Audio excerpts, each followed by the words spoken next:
नमस्कार, मैं हूं अनुपम पाठक और आप देख रहे हैं सबसे सटीक और संक्षिप्त विश्लेषण का जरिया पॉलिटिक्स एंड लिटरेचर टुगेदर। ये यूट्यूब चैनल है जहां आपको मिलती हैं हर सामाजिक और आर्थिक और राजनीतिक मुद्दों से जुड़ी हुई सटीक और संक्षिप्त विश्लेषण। आज मैं हाजिर हूं एक और नए मुद्दे के साथ, और वो मुद्दा है कानपुर इनकाउंटर का। आप सोच रहे होंगे कि ये मुद्दा नया कैसे है।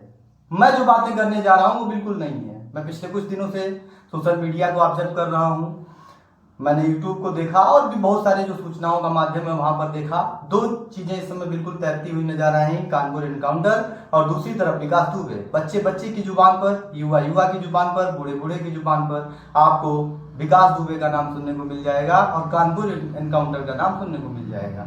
और ये जो बातें हो रही हैं इनके बहुत सारे आयाम भी हैं। कुछ लोग विकास दुबे को बढ़ चढ़ करके जो अपराधी है वो बिल्कुल उसे उस तरह साबित करने में लगे हैं। दूसरी तरफ कुछ लोग उसके समर्थन में भी आए जो जाति के नाम पर उसका समर्थन कर रहे हैं। तीसरा एक तबका ऐसा भी है जो कहीं कोई पुलिस का सपोर्ट कर रहा है और कोई पुलिस के अगेंस्ट जा रहा है। कुछ लोग उनके माँ की वो खबर शेयर कर रहे हैं जिसमें उन्होंने ये कहा है, उनकी वो बात कही है कि जो मेरा बेटा है वो अपराधी और उसे मार दिया जाना चाहिए, कड़ी से कड़ी सजा दी जानी चाहिए। बात बिल्कुल सच है। उनकी माँ ने जिस तरह का जिगरा दिखाया है वो बड़ा जरूरी है। अपराधी है तो चाहे वो बेटा हो चाहे वो भाई हो, वो हर प्रकार से दंडनीय है।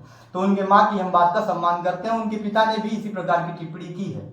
जो लोग उसके समर्थन में हैं विकास दुबे के, मैं उनको बिल्कुल नकारता हूँ। वो गलत कर रहे हैं। जो अपराधी है उसे सजा मिलनी चाहिए। लेकिन मैं जिस चीज पर बात करने के लिए आ रहा हूं उसमें विकास दुबे शायद कहीं किनारे पर होंगे। जो मुख्य बात है, मैं कुछ सवाल लेकर के आपके सामने हाजिर हूं। मेरे दो तीन चंद सवालात हैं जो इस देश के लोकतंत्र को पूछना चाहिए, जो इस देश के आदमी को पूछना चाहिए, जो इस देश के नागरिक को पूछना चाहिए और जो जरूरी है। क्योंकि प्रशासन और राजनीति से अगर हम सवाल नहीं पूछेंगे, अगर हम प्रशासन और शासन से सवाल नहीं पूछेंगे तो फिर हम करेंगे क्या। मैं पुलिस पर बिल्कुल प्रश्न चिन्ह नहीं उठा रहा, लेकिन उत्तर प्रदेश जो पुलिस है उसको कुछ सवालों के जवाब तो देने चाहिए। अभी जब ये हमला होता है, ये मुठभेड़ होती है, तो उसमें पुलिस के 10 जवान शहीद हो जाते हैं, बलिदान हो जाते हैं। अब ये चयन होकर के परीक्षा के माध्यम से आए थे और इन्हें जो पुलिस वाले होते हैं इन्हें इसी बात का प्रशिक्षण दिया जाता है कि किस तरह से वो जो अपराधी हैं उन पर कंट्रोल करें, नियंत्रण करें। दूसरी तरफ जो गैंगस्टर्स होते हैं, जो डकैत होते हैं, वो अनपढ़ हैं या अगर पढ़े लिखे भी हैं तो वो इतने सशक्त नहीं है जितनी की पुलिस प्रशासन है। आज के दौर में जब सूचना और तकनीकी इतना हावी है, सूचना और तकनीकी के इस दौर में जब आप मिनटों में जहां से चाहे वहां पहुंच सकते हैं, उस दौर में अपराधियों का इस स्तर से मजबूत होना और पुलिस वालों का उनके सामने कमजोर पड़ना थोड़ा नकारात्मक है। और वो पुलिस जो अपने आप को एनकाउंटर स्पेशलिस्ट बताती रही, पिछले 2-3 सालों में अगर आप उत्तर प्रदेश पुलिस का रिकॉर्ड देखें तो ये दिखाते हैं अपराधियों को नियंत्रित करने के लिए एनकाउंटर्स किए हैं। अब अगर ये एनकाउंटर सबके सब सही थे तो फिर इसमें क्या हालात हुआ। क्या अगर सच में आपको एनकाउंटर स्पेशलिस्ट मान लिया जाए कि आप सारी जगह जा करके अगर अपराधियों को नियंत्रित करने की कोशिश करते थे, गिरफ्तार करने की कोशिश करते हैं, वो नियंत्रण में नहीं आते हैं तो आपको मारने की स्थिति में जाना पड़ता है। यही दिखाता है एनकाउंटर। लेकिन इस मुठभेड़ की बातें बिल्कुल अलग हैं। इस मुठभेड़ में पुलिस योजना बना करके जाती है गिरफ्तार करने के लिए और पुलिस के नौजवान ही गोली से हत्या कर दिए जाते हैं। जो 10 कैजुअल्टीज हुई वो बड़ी खतरनाक है। इसका मतलब है कि पुलिस की योजना पर पूरी तरह से सवाल उठाया जा सकता है कि क्या योजना बनाई। अगर किसी ने कोई सूचना दी थी पुलिस विभाग से तो ये भी पुलिस पर ही उठाया गया सवाल है।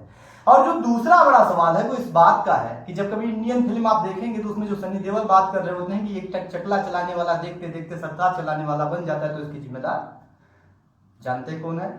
चरस और गांजे की तस्करी करने वाला अगर देखते देखते हथियारों की तस्करी करने वाला बन जाता है तो इसकी जिम्मेदार उन्होंने जो कहा। अब यही हालात जो उत्तर प्रदेश के मामले में है कि विकास दुबे जैसा आदमी जो कभी सामान्य आदमी था वो इस स्तर तक, इस अपराध तक कैसे पहुंचा। जबकि दूसरी तरफ आप अपने आप को एनकाउंटर स्पेशलिस्ट भी बता रहे हैं और ये बता रहे हैं कि अपराधियों पर नकेल करने का प्रयास लगातार जारी है और उसी प्रयास में ये आदमी छोटे से अपराधी से इतने बड़ी तक की यात्रा तय कर लेता है। तो ये जायज सवाल है जो कि पुलिस प्रशासन से पूछा जाना चाहिए। असल में कोई मास्टरमाइंड से जब भी इसका पाला पड़ा है तो आपको 2 केसेस में अभी गिना रहा हूं। एक तो ये विकास दुबे का हो गया और दूसरा केस जो था जिसमें एक जेल से जो है कुछ लोग हथियार लेकर भागे और अगले दिन उन्होंने कुछ लोगों की हत्या कर दी। तो ये सब सवाल हैं जो जनता को पूछने चाहिए, जो हम इनसे पूछ सकते हैं। पुलिस भी हमसे पूछ सकती है, वो कहे कि तुम जा करके क्या उस प्लान को अंजाम दे सकते हो, तो नहीं, वो मेरा काम नहीं है, मेरा काम पढ़ाई लिखाई है, या मेरा काम जो है वो मुझसे अगर मैं बखूबी नहीं कर पाता हूँ तो लोगों को मुझसे सवाल पूछने का अधिकार है। आप भी, आपके मन में भी बहुत सारी टिप्पणियां उठ रही होंगी और उन टिप्पणियों को आप लिख सकते हैं, हमारा कमेंट बॉक्स आपके लिए खाली है। आप इसी तरह देखते रहिए पॉलिटिक्स एंड लिटरेचर टुगेदर। हमारे चैनल को सब्सक्राइब कीजिए, हमारे वीडियो को शेयर कीजिए और लाइक